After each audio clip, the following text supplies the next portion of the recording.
Extremadura es sinónimo de belleza natural. Hola a todos y bienvenidos a Estrenatura.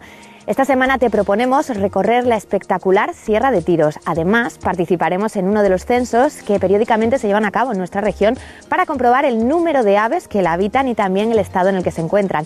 Y descubriremos qué es la estufa fría, un lugar en el que podemos disfrutar de plantas procedentes de África, Asia y América, un trocito de selva en pleno corazón de la ciudad de Cáceres.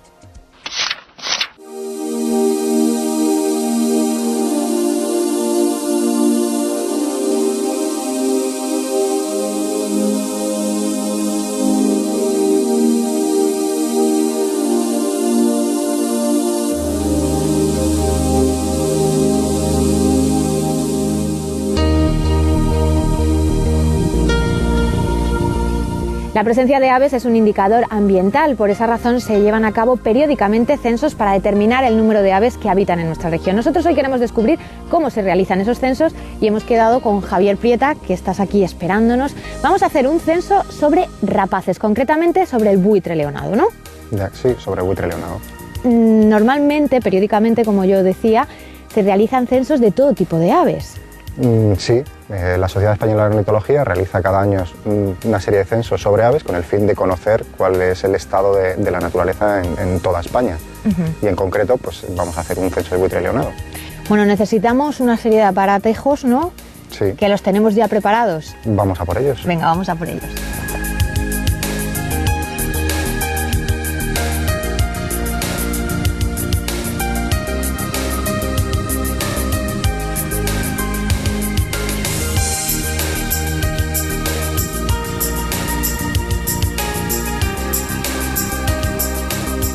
Para ver aves, como normalmente se mantienen lejos, hace falta óptica, hemos traído unos prismáticos, tú y yo.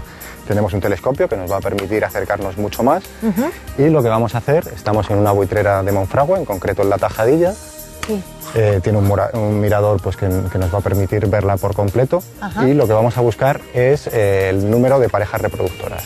Hay censos de muchos tipos, hay censos que son individuos, como pueden ser las grullas, hay censos que se basan en estimas, que son animales muy abundantes, y en este caso es una especie fácil y lo que vamos a buscar son parejas reproductoras y para ello localizaremos cada nido y lo contaremos y esto lo repetiremos pues, en todas las buitreras de la región.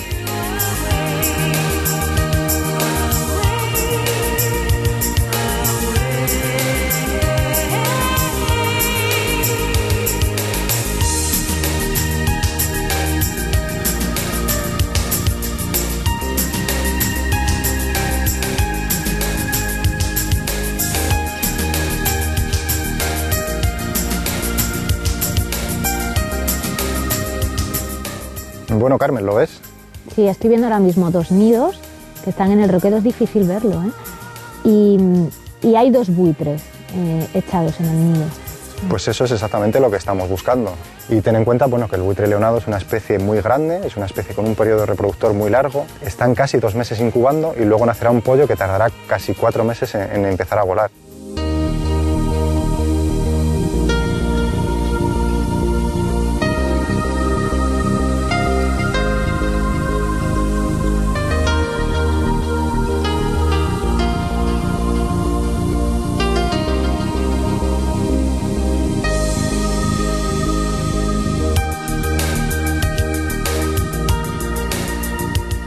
En este caso concreto estamos intentando censar las parejas de buitre leonado, ¿no? También tenemos que estar muy atentos a los nidos de otras especies, de otras aves. Sí, en este caso concreto aquí tenemos un nido de cigüeña negra, es una cigüeña negra que está marcada, es muy conocida, tiene nombre, se le puso un nombre que es Choni hace tiempo, tiene unos 18 años, nació en un alcornoque en Oliva de Plasencia y desde hace pues, más de 14 años lleva criando aquí. Y llegó un momento, hace ya bastante tiempo, que empezó a ser ocupado ese nido por buitres leonados. Hizo otro al lado y va alternando, y este es un fenómeno que ocurre sobre todo en Monfragüe. Aquí la densidad de buitre leonado ha ido creciendo, es una densidad muy alta y como no tienen espacio en sus propias colonias, van ocupando nidos de otras especies. Entonces se ha dado el caso incluso de que están ocupando nidos en árbol, nidos de buitre negro en árbol, nidos incluso de águila imperial o águila perdicera en árbol.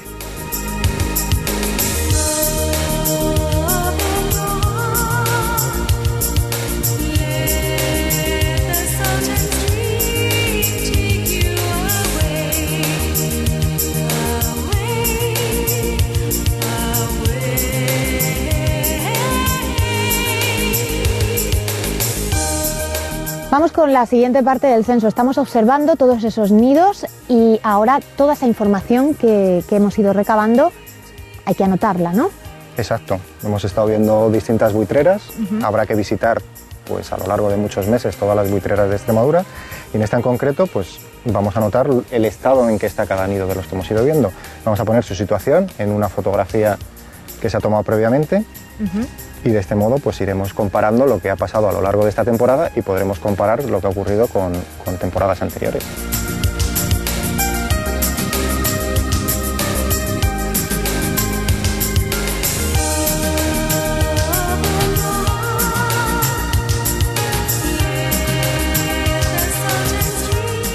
Esto es un ejemplo de lo que sería un día de censo, ¿no? Sí. Toda esa información que se recaba en un día de censo va a parar finalmente a estas publicaciones. Sí, lo que hemos hecho hoy ha sido un día de trabajo de campo y este, digamos que es el principio de lo que es el censo. Ahora va una labor de recopilar esos datos, analizar esos datos y luego pues, se verán plasmados en una serie de publicaciones. De cada censo específico se saca un libro en concreto y luego bueno, pues esta revista, este informe que tenemos aquí, pues es el informe anual de la Sociedad Española de Ornitología con todos los censos que se hicieron en un determinado año. El realizar estos censos es una magnífica escuela de aficionados a la naturaleza, de ornitólogos. Se aprende muchísimo, más que en muchos cursos, se aprende con la experiencia.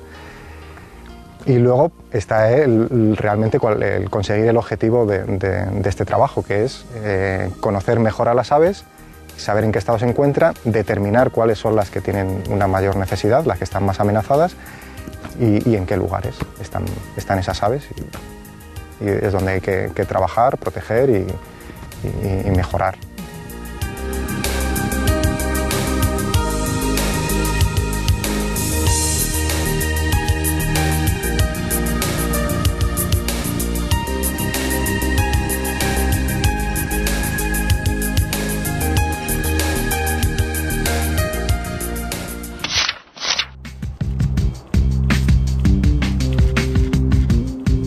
Las anillas de plástico que sujetan las latas de bebidas también han causado estragos entre las aves y la fauna marina. Muchos animales quedan atrapados en las anillas de plástico de los packs de latas de refresco, causándoles sufrimiento, malformaciones, mutilaciones, invalidez, asfixia y muerte. Simplemente cortando las anillas de este tipo de plásticos evitaremos esta situación. Esto sucede porque no en todos los lugares se reciclan correctamente los residuos plásticos y van a parar a vertederos al aire libre, donde muchos animales van a alimentarse.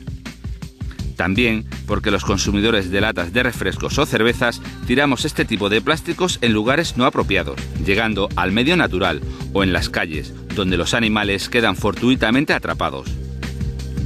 En otras ocasiones, los animales van en busca de comida a nuestros contenedores de basura o papeleras. Por esto, es importante que reciclemos correctamente los plásticos y nos aseguremos de que eliminamos el efecto letal que tiene para la fauna, cortando en trozos pequeños hasta acabar con la forma de anilla que hace que los animales queden atrapados.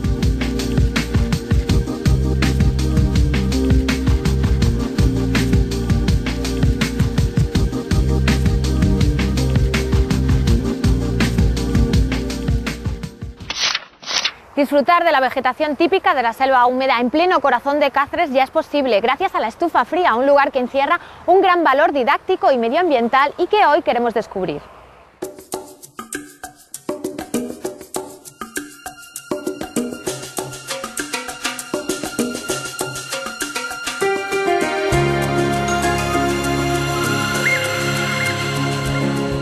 Miguel, tú vas a ser la persona que nos va a enseñar este pequeño trocito de selva que tenemos en Cáceres y a mí lo primero que me gustaría es que nos explicases qué es esto de la Estufa Fría.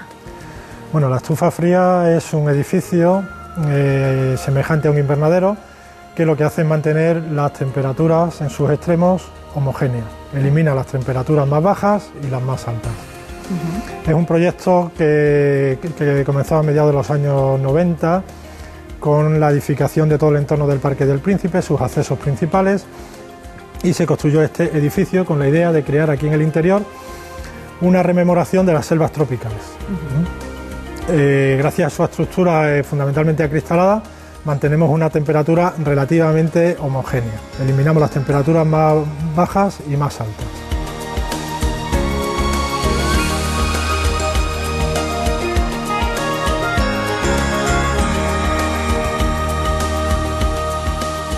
Yo supongo que para poder tener todas estas plantas aquí y que crezcan y vivan bien, lo fundamental, ¿no?, es mantener unas condiciones o recrear unas condiciones climáticas típicas de la selva, ¿no?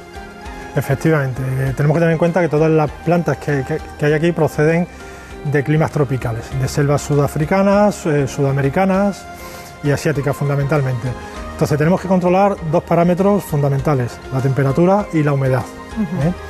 Y esos parámetros en sus aspectos extremos, tanto las temperaturas bajas como las altas y las humedades altas y bajas. ¿Con qué conseguimos eso? Con dos estructuras principales. Una caldera, sí, que nos permite controlar las temperaturas bajas. En este caso intentamos que la temperatura del interior del edificio no baje de los 4 o 5 grados, a pesar de que en las selvas tropicales no baja nunca de los 17 o 18 grados.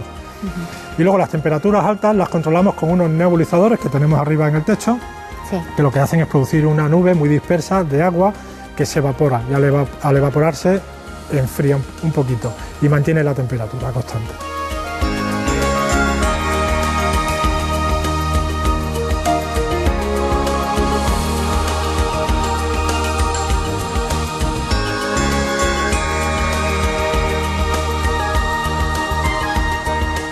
Bueno, Miguel, ¿y cuántas especies tenéis aquí en la estufa fría? Bueno, más que de especies vamos a hablar de géneros, que tenemos unos 90 géneros, que suman en total unas 120 o 130 especies distintas. Y en total hay unos 200 ejemplares de un porte medio grande. Ajá. ¿Y cuál es la planta más curiosa que vamos a poder conocer aquí? Bueno, quizás de los grupos más espectaculares que hay en cuanto a sus características, este grupo que vemos aquí, que es un grupo que se denomina epifitas, porque son plantas que viven literalmente del aire, no necesitan un soporte en la tierra. Normalmente viven sobre otras plantas sin parasitarlas, no se aprovechan de ellas, simplemente se sujetan en ellas. En otras plantas o en rocas o algunos elementos inertes. En este caso hemos aprovechado algunos troncos vacíos de alcornoque, sí, con su corcho para sujetarlas, o algunas secciones de una planta también muy antigua que es la cica. Y tenemos algunas plantas conocidas en Extremadura, como es el culantrillo, que es una planta que vemos mucho en los bordes de nuestros arroyos o fuentes cuando están muy sombreados, sí, con muy poquita luz. Ahí nace el culantrillo en Extremadura. Como digo, son plantas que viven literalmente del aire, de la humedad que tiene el aire que está en el entorno, de ahí toman la humedad que necesitan y los elementos nutritivos que necesitan.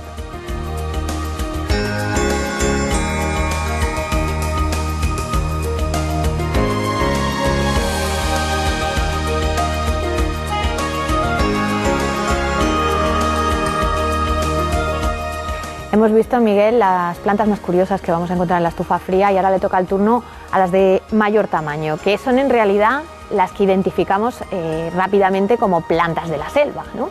Sí, efectivamente. La primera imagen que vemos en cualquier documental de televisión o película son grandes árboles, inmensos árboles y plantas que cubren el cielo. En este caso lo recreamos con algunos ejemplares dentro de los límites de nuestro edificio, como en este caso son los helechos arborescentes, helechos de gran porte, aunque aquí no son todavía especialmente grandes. Estas plantas proceden de Australia, son plantas antiquísimas, son auténticas reliquias vegetales, plantas que llevan sobre la tierra millones de años, mucho antes de que llegara el hombre y por supuesto mucho antes de que llegaran los dinosaurios.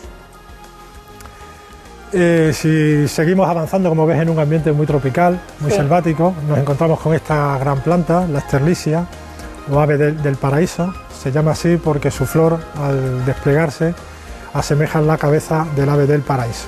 Una planta de gran tamaño que aquí está llegando ya a su límite y que en no muchos años nos veremos obligados a sacar del edificio. Sí, porque está inmensa, ¿eh? Efectivamente. Además, esta nos va a resultar familiar a todos porque es la planta del libro. Las hojas, desde luego, son las del libro de la selva, ¿no? Sí, efectivamente. Hay muchos otros géneros con hojas parecidas, pero son grandes, grandísimas hojas, más grandes incluso de lo que vemos aquí, que lo usan muchos aborígenes para construir sus chozas o para envolver alimentos, para cocinarlos, para recolectar agua, en fin, le dan muchos usos. Sí.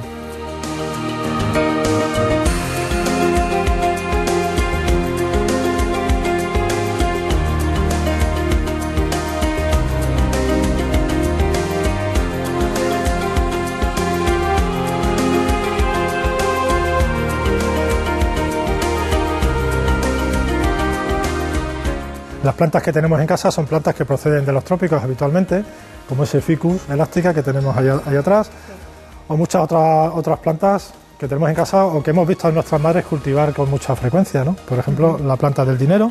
Sí. Tenemos algunas begonias, un grupo muy amplio de plantas. Vosotros con este proyecto perseguís también una finalidad didáctica, ¿no es así? Sí, fundamentalmente es una función didáctica, no solo para estudiantes y niños, sino para todo el público en general que quiera entrar, que puedan ver en el corazón de Cáceres, una ciudad extremeña, cómo es un pequeño espacio de selva tropical. Y poder enseñar cómo, aunque geográficamente se encuentren muy distantes a nosotros, nuestras actuaciones aquí pueden influir en ellas, cómo el CO2 que nosotros producimos aquí es consumido por las selvas tropicales allí donde están, en Sudamérica, en África o en Asia, y cómo nuestro CO2 les influye a ellas, y cómo si desaparecen ese CO2 que nosotros producimos, ellas no van a poder consumirlo y nos rebotarán ese efecto.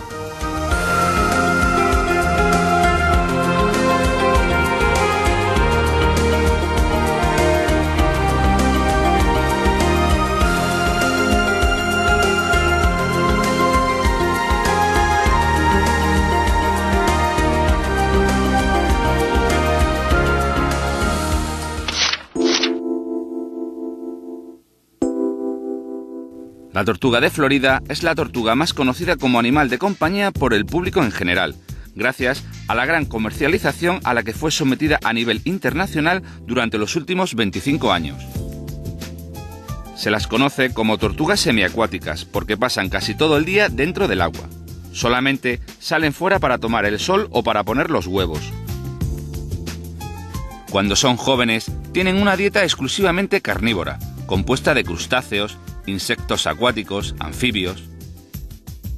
A medida que la tortuga va creciendo, se va volviendo más vegetariana, añadiendo a su dieta plantas acuáticas, como nenúfares, además de raíces y tubérculos. La comida especialmente formulada para las tortugas de agua es muy cómoda y útil, pero solo cuando la usemos como complemento alimenticio. En cuanto al terrario, debe ser con decoración sencilla y debemos colocar una rama grande para que la tortuga pueda subirse encima y tomar el sol. La temperatura óptima del agua para la tortuga de Florida es de entre 18 y 23 grados centígrados, cuando es mantenida en un terrario de exterior, y de 25 grados centígrados si vive todo el año en terrario de interior. Y un consejo importante para nuestra mascota es tener cuidado con las corrientes de aire, ya que estas tortugas son especialmente sensibles a ellas.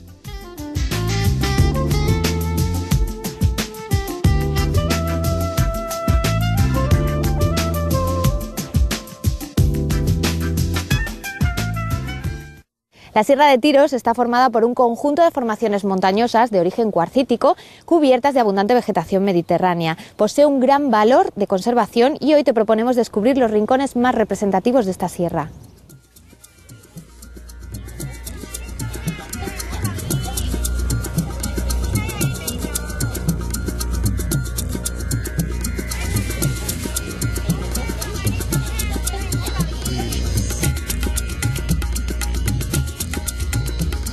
Manolo, que ya, hola, Carmen. Ya estoy aquí para que me muestres esta Sierra de Tiros. Venga, pues vamos a ir a ello. Para ello te he traído unos prismáticos para que puedas observar mejor la fauna que vamos a encontrar por el camino. Muchas gracias. Y bueno, pues vamos a empezar aquí en este mismo sitio, porque acabo de descubrir que, bueno, que aquí tenemos una plantita, un par de plantas muy características de la zona de sierra. Aquí tenemos en primer término la coscoja, que es del mismo género que las encinas, que los alcornoques, solamente que es un matorral. Sí. Bueno, pues, es una planta muy característica del bosque matorral mediterráneo.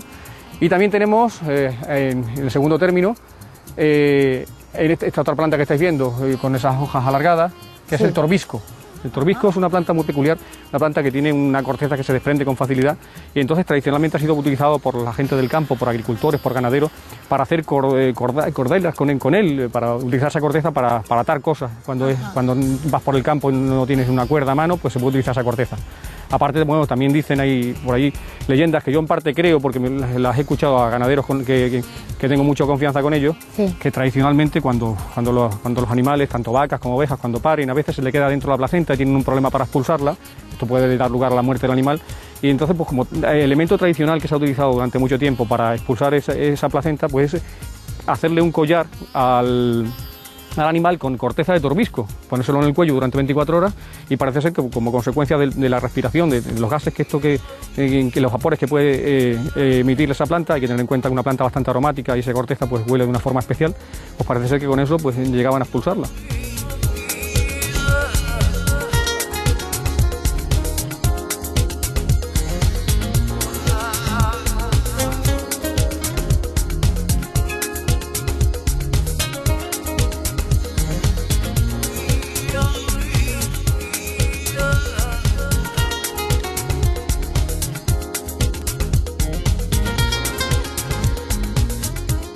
Esta es la primera parada que hacemos en nuestra ruta. Ahora mismo estamos en el punto más alto de la Sierra de Castuera, ¿no? Sí, efectivamente.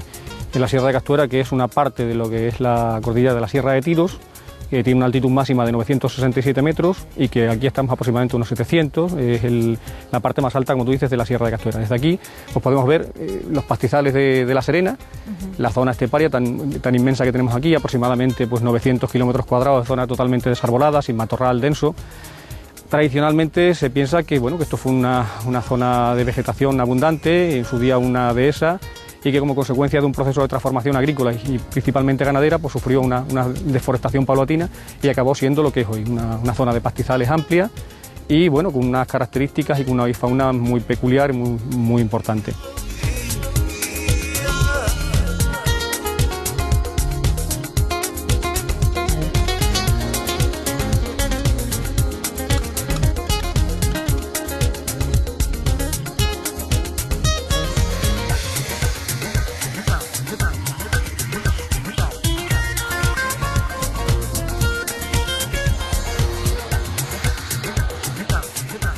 Tenemos justo detrás de nosotros un enebro. Sí, efectivamente. Aquí lo tenemos, es una vegetación característica y típica de nuestra sierra. Tenemos la inmensa suerte de que todavía las sierras de Extremadura pues tienen cierta cantidad de estas plantas. Somos agraciados porque en otros lugares de España es escaso, incluso llega a estar en peligro de extinción en algunos puntos.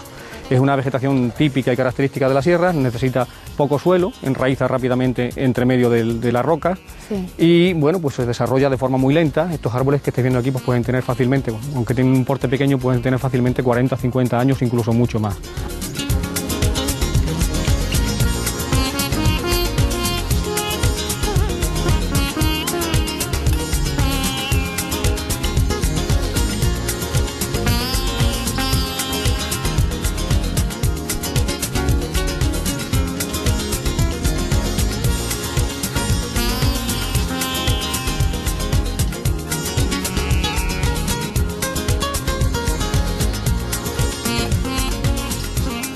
Estamos ahora mismo atravesando un pequeño collado en esta sierra. Sí, efectivamente, Carmen. El collado de Puerto Mejoral es un collado, un lugar de tránsito aquí en la sierra, que divide la que hemos visto antes, la parte de la Sierra de Castuera, y lo que sería ya la propia Sierra de Tiros en sí, la zona más agreste, la zona más alta. Este lugar pues tiene también una historia bastante peculiar. Como veis, hay una muralla prerromana, una muralla antiquísima, que dividía pues, la parte norte de La Serena con la parte sur. Era el punto de control que tenían en aquella época para el comercio que se hacía entre la parte sur y la parte norte de La Serena, donde había pues minas de plata y minas de plomo.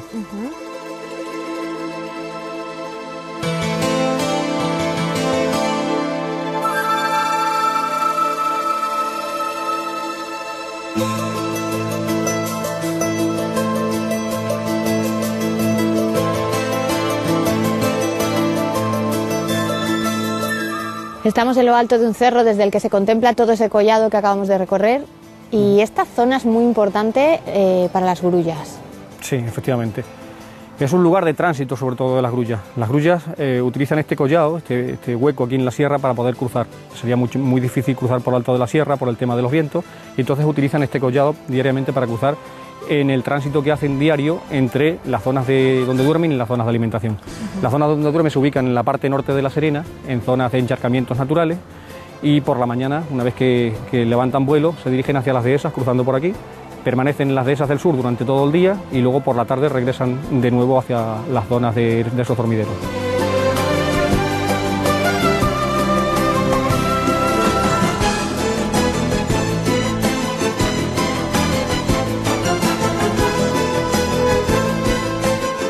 Estamos ahora mismo en la parte final de la Sierra de Tiros, concretamente estamos en la Sierra del Echal, ¿no? Sí, efectivamente, es la parte final de la Sierra de Tiros, como tú bien dices. Es el lugar próximo a donde está el Pico Tiros que vemos al fondo, que tiene 967 metros de altitud, es el punto más alto de La Serena, y esta parte donde la sierra es más ancha, más agreste, es el lugar idóneo para la observación de avifauna. En concreto aquí nos encontramos cerca de un roquedo. En este roquedo pues hay una buitrera importante que tiene aproximadamente 12 parejas reproductoras de buitre leonado.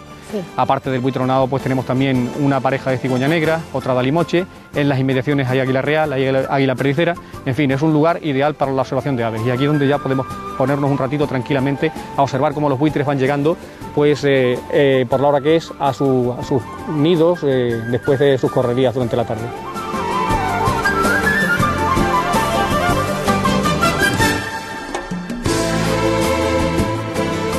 Esta es una sierra con una gran riqueza, con un gran potencial, y bueno, esperemos y deseamos que ese potencial perdure a lo largo del tiempo, que no sufra alteraciones importantes, y que la mano del hombre, pues que es la que muchas veces destruye algunos de los ecosistemas, en este caso pues sea lo más benevolente posible con ella y que siga manteniéndose en el nivel que está actualmente. Sabemos que tenemos algunas alteraciones en la zona, en los llanos y demás, producidas por la mano del hombre, muchas veces inevitables, pero en lo posible pues esperemos y deseamos que esto continúe así.